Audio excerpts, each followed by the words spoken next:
Listeners, in business, we spend so much time talking about what we sell and how we sell it.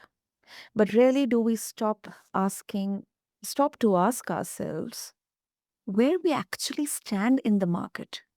We get caught up in the shiny idea of the ideal client avatar, painting them like some perfect friend who always wants what we are offering. But here's the thing, imaginary friends don't buy from you. Real people do. Yeah. And if you're not positioned in their world in a way that makes you unforgettable, you might just be invisible. Listeners, welcome to this interesting conversation on the BizBlend podcast. I'm your host, Sana, as always, and today we are going to peel back the curtain on Positioning 101, the most important element of marketing and sales that almost nobody talks about. And my guest knows this inside out, not from theory, but from the trenches, starting with just $200 in Hong Kong, no work visa, and a Google search that changed everything. We'll uncover about that. So, listeners, let me welcome my incredible guest, Rachel Allen. Rachel, welcome to the show, and I'm really, really amped up for this conversation. Oh, thank you so much. That was such a lovely intro. I feel so fancy now. I'm so excited to be here. Of course, Rachel. And this super, super exciting.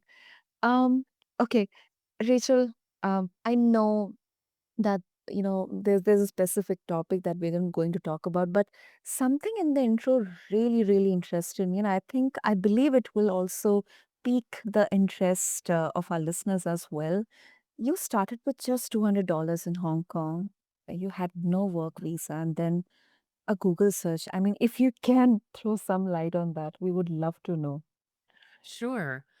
I actually went to university for journalism. I really wanted to work for The Economist, and I had studied abroad in Hong Kong. And Okay. I came back to the United States to finish my degree, and I graduated into 2008, which was, of course, the economic crisis here. Mhm. And no one was hiring anybody. I sent out over 200 resumes and I got 0 responses. And the only job I could get was unpacking boxes at a clothing store, a clothing warehouse actually in the middle of the night. And it was not my dream. So Mhm.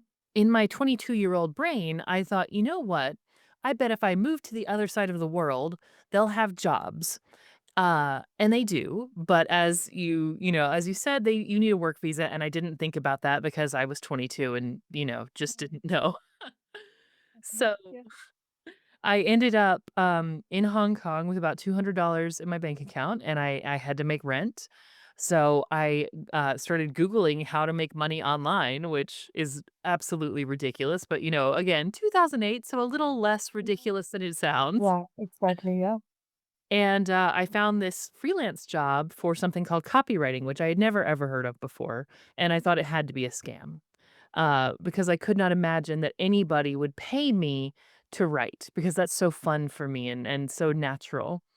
But, I was like, "Well, I need the money, so I might as well try," and I gave it a try, and they actually paid me $3.25 for it, which was amazing. And I was completely hooked, and so I, decided to build a business doing just that, and I've been doing that for the past 17 years now. Whoa.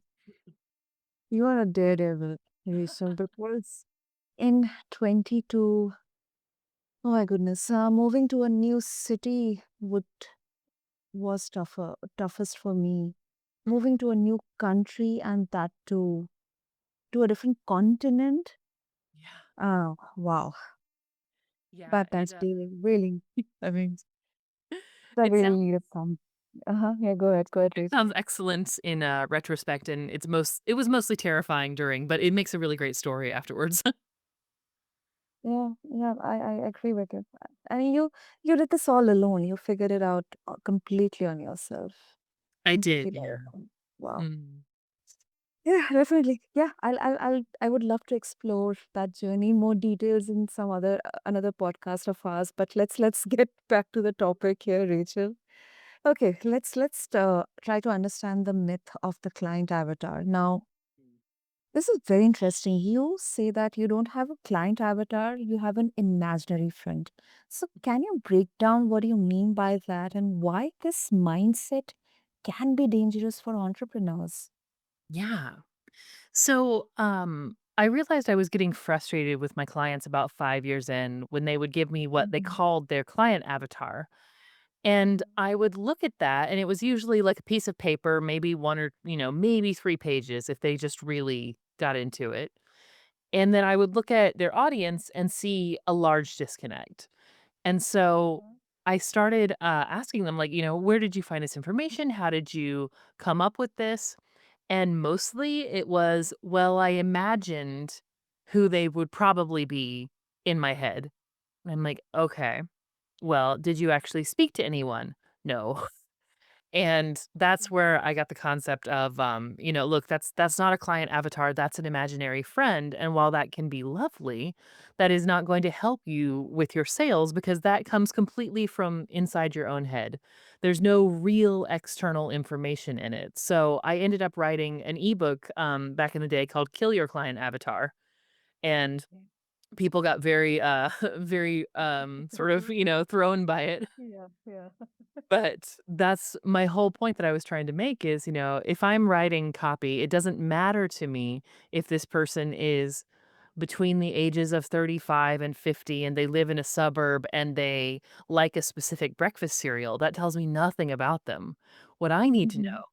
is what do they wake up in the middle of the night worrying about? How do they talk to their best friend about their fears and the things they love? Like that's what you need in a client avatar for it to be useful. Mm. Real problems. Yeah. Right, real problems, real messaging, real things that have Yeah. happened to them. Because I think people tend to rely on demographics, like what I just said, but you can have 2 people who have very similar demographics and have Mhm. completely different psychographics. So, like, my experience will be completely different than someone else who has, I don't know, gone to university and also lived in Hong Kong because we've lived completely different lives. True. That is true. Yeah. Mm. And I think the same approach, applies for sales as well, especially when we do the discovery calls. Uh, More than just trying to throw up the product or service in their face, I think the questions or the conversation has to be on understanding what the real problems are. Exactly what exactly is keeping them awake at night, So Right. that is, yeah, I really love that you're challenging such a common piece of marketing advice, and that too in this digital era. It almost sounds like you're saying that most entrepreneurs are actually marketing to a fictional pen pal Yeah. rather than a paying customer. Oh, that's such a good way to describe that. If we're pulling quotes out of this interview, that should be one of them because you phrased that so beautifully. Um, yeah, definitely.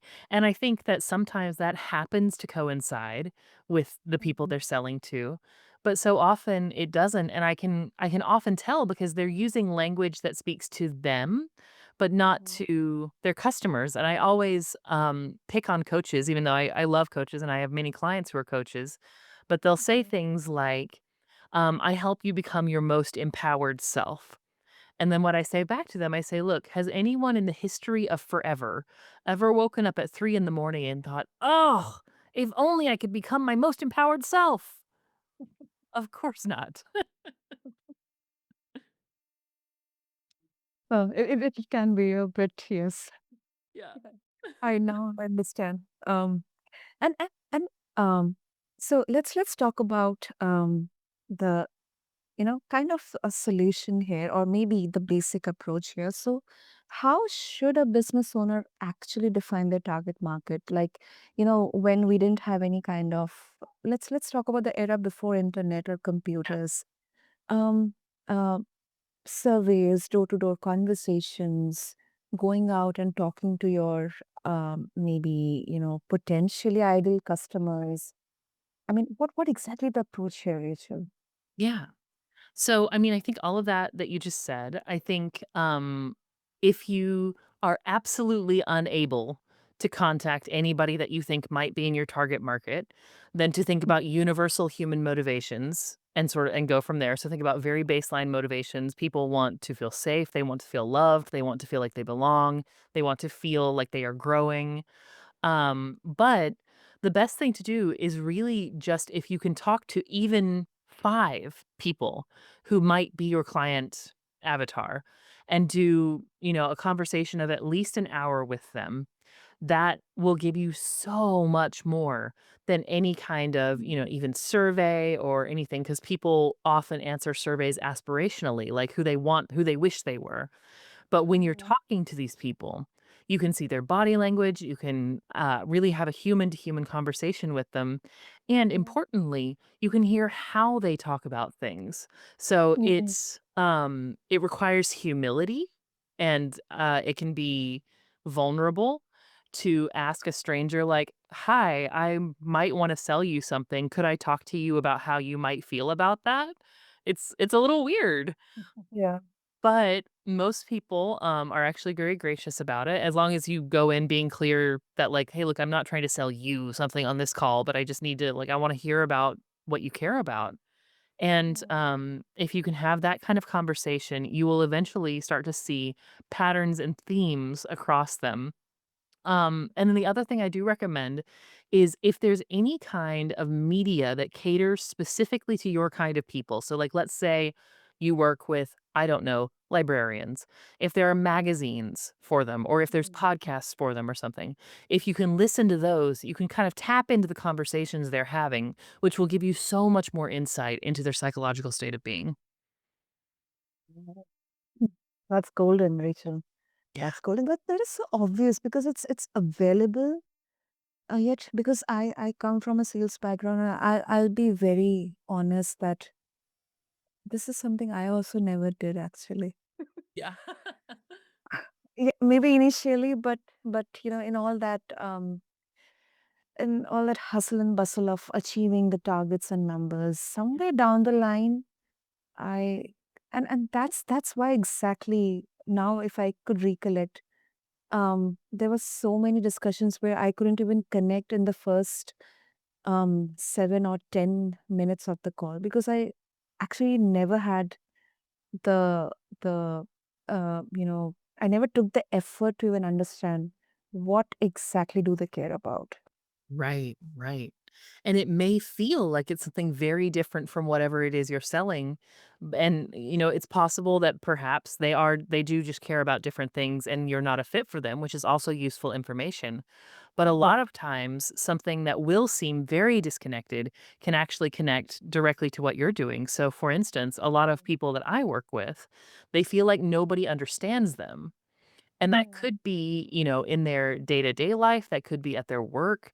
A lot of the founders that I work with, I say I work with founders who have impossible dreams and unsolvable problems. mhm, And they're surrounded by people who don't quite get it. Like they want to understand them, but they can't quite get it all the way. And that can be profoundly lonely. And so while loneliness is not a problem that you think about a marketing strategist solving, it is a huge mm. part of what I do. Mm, makes sense. That really makes sense. And um, why do you think positioning is the single most important, but most overlooked element in marketing and sales? If you can support this with an example, like actually a case study or a success story that you have had. Sure. So, just to give your listeners an idea of what positioning is, since people don't normally talk about it, positioning Mhm, is the story of who you are and why anyone cares. And most people come at marketing and sales a little further down the line. Positioning is the very, very first thing. It's the foundation story, and people mhm, often don't take the time to get that all the way right. They just kind of assume that people must know who they are and why anyone would care. But people don't. And as I'm constantly telling my clients, if you don't define the story of who you are and why anyone should care, people are going to misunderstand you in ways you could never imagine. And so, One case study that I think about with this, someone who had excellent positioning, was a law firm that I helped launch called Merriweather Law. And we went back and forth for a long time to be like, okay, how do we describe these people? Because they work in estate law, so it's this very straight-laced industry. No one is Mhm. like wanting somebody really crazy to do their will or to set up a trust for them. But the founder herself was pretty disruptive because she was bringing a lot of technology into the field where people don't normally use it. And so we eventually came up with the positioning statement of her being the gentle disruptor. And that was Mm. just the perfect description because you know, as soon as you hear that, like, oh, I feel like I know this person and I know whether they're for me or not. And that's what a positioning statement is. It's very short. It's very um nutritionally dense is the word that's coming to mind. That's probably not the right word, but like it says a lot in a few words. And Is it like an elevator pitch? Like an elevator pitch? yeah, yeah, Mm. exactly, but even shorter. So, for instance, my positioning statement is I make words make money. Mhm. And that's what I do. I'm trying to think of another example. So I do a, co-offer with a branding strategist friend of mine, and we are the trusted brand smiths. And so again, that's like that is it's sort of this flag planting in the ground of this is who I am. This is who you will always get when you speak to me, and you can immediately know whether you probably want to keep talking to me or whether I'm not the right person for you. Mm. Mm. Interesting. Yeah. And often, especially I have seen like there's an obsession around websites, funnels, and logos. But I think this is positioning something that kind of gets skipped over. Yeah. Rachel, is this a part of the GTM that often we get to hear from founders like, this is my go-to-market strategy, this is this is that. Is it a part of that, or is it completely different, like the first by default step to begin with? Yeah, I think it has to come before that because if you don't know who you are, then what you're doing really doesn't matter. And so you Right. have to figure out how to say, this is who I am. This is who I will always be because that consistency is so important for the foundation of the brand. And then everything else stems from that because it even influences your GTM, it influences your strategy, it influences your marketing strategy. Um, with my positioning of I make words make money, that's what I talk about. I focus on that as my primary benefit that I bring to people. I've also worked with other clients where their positioning statements are much more transactional. And so that informs the way that we plan their social media marketing. That informs what goes on their website. It's really the foundation stone of everything. And people always have one, even if it's not articulated. But if you don't articulate it, then of course people start trying to like put their own words on it and they make up weird stories about what you do. And that's when you get like tire kickers and internet randoms being like, hey, can you help me with blah, blah? And you're like, why would you even think I could help you with blah, blah? Of course not. Yeah. Yeah. Hmm. Awesome. Awesome. And Rachel, so a lot of entrepreneurs will think that, okay, fine, but will is positioning going to uh, uh make my product or service too specific? Like, will it be limiting my opportunities? I mean, how do you address this fear of niching down? So, the first thing I do is to remind people that niching down is not a bad thing necessarily. Okay. But I do recommend that unless you were doing something very specific, so unless you, for instance, have created like a kitchen tool that does one thing, right? Like that, you want the niche to be I work with people who really don't want to peel garlic for themselves, right? That's easy. But Mhm. if you're doing something that's more service based or if you have a large suite of offerings, that's when you need the niche to be something more psychological. And so that way, so in my case, right, I make words make money. I can do that with anybody. I have done that with anybody. I'm industry agnostic. I've worked with people all over the world. And so in committing to this one small area, that actually opens up much more possibility for me. So that's what I would tell people is it's not about limiting your options by saying like, we all see like, I'm a coach for dog walkers. No, right? Like that's not a positioning. That's a weird niche that you're artificially limiting yourself. But if you can find that through line, if you can find that higher level thing and commit to that, it actually opens you up to so many more niches. Hmm. Interesting. Because the clarity sounds liberating, but for many people, it would feel like, yeah, maybe we are cutting off revenue streams. Yeah. But I think yes, that fear is also justified. It Yeah. is justified. Yeah. And I mean, I think and people say this all the time and it is scary, but if you try to appeal to everyone, you're not going to appeal to anyone. And so I think one of the benefits of this is in getting that level of clarity, you can then have multiple offers and multiple things. I have 4 revenue streams right now, functionally 4 businesses, and each one of them has different positioning. Yeah, proof is in the pudding. Yeah.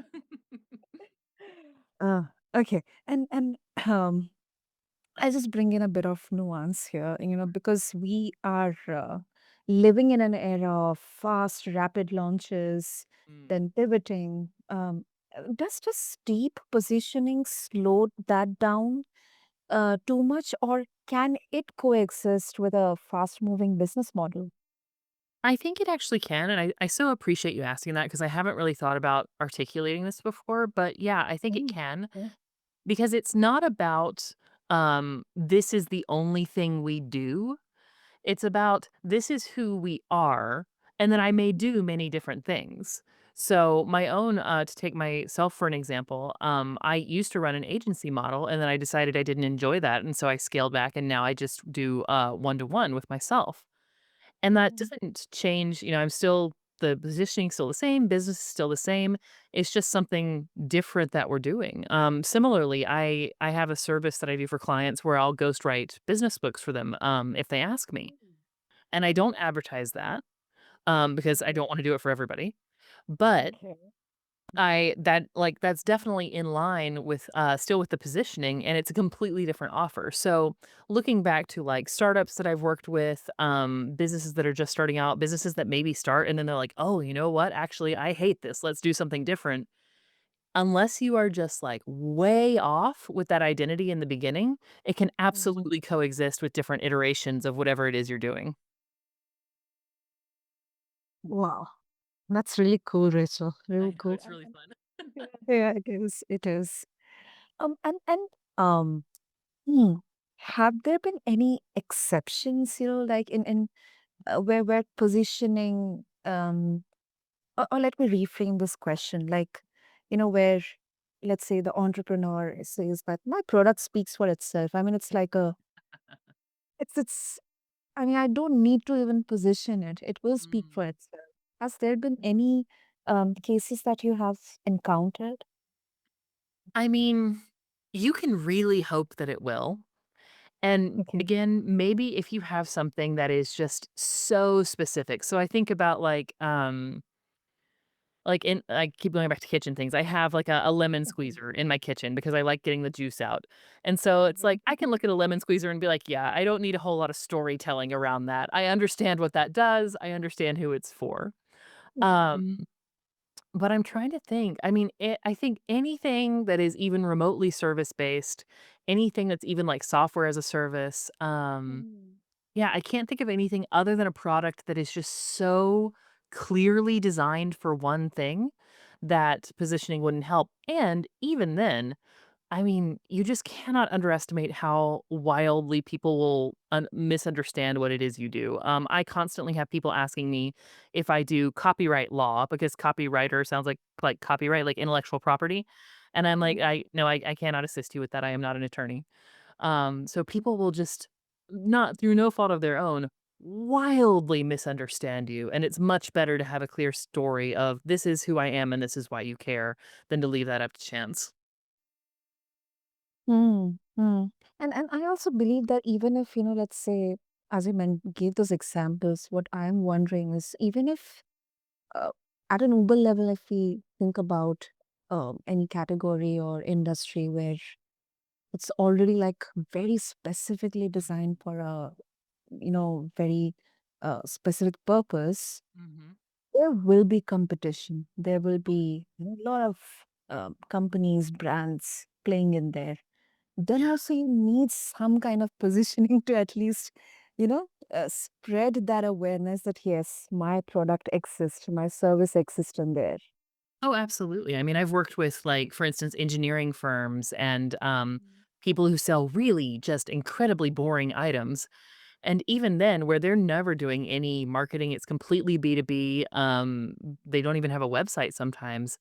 You still Mhm. need to know if you're the person selling, I don't know, steel rods or whatever, people need to know why your steel rods are better than the person next door's steel rods, because otherwise you just get into a price war and nobody wins those.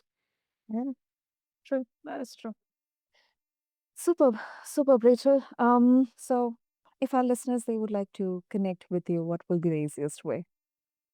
I am all over the internet. You can find me at boltfromthebluecopywriting.com. You can also find me on LinkedIn as Rachel Allen. That's RachelAllen. There is a Bolt from the Blue Substack and Instagram if you happen to enjoy those places. And you can also just email me like it is the ancient times at hello@boltfromthebluecopywriting.com and I will email you back. Super, super.